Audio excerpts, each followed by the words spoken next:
கூடுதல் விவரங்களை வழங்குவதற்காக செய்தியாளர் கிருஷ்ணமூர்த்தி இணைப்பில் காத்திருக்கிறார். கிருஷ்ணமூர்த்தி, கூடுதல் தகவல்கள். வணக்கம். 3 புதிய குற்றவியல் சட்டங்களை எதிர்த்து சென்னை உயர்நீதிமன்றத்தில் மேலும் ஒரு வழக்கானது தற்போது தொடரப்பட்டிருக்கிறது.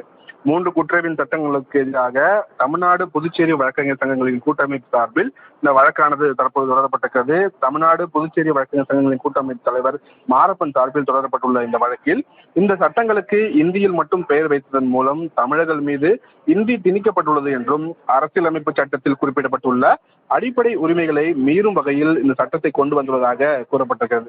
எந்த ஒரு விவாதமும் கலந்த ஆலோசனையும் இல்லாமல் தன்னிச்சையாக இந்த சட்டங்களை அமல்படுத்தியுள்ளதாகவும் அரசியலமைப்பு நடைமுறைகளை மீறி வரப்பட்டுள்ள இந்த சட்டங்களை ரத்து செய்ய வேண்டும் என்றும் அமல்படுத்தப்பட்ட அதை நிறுத்தி வைக்க வேண்டும் என்றும் மனுவில் கோரிக்கை வைக்கப்பட்டிருக்கிறது.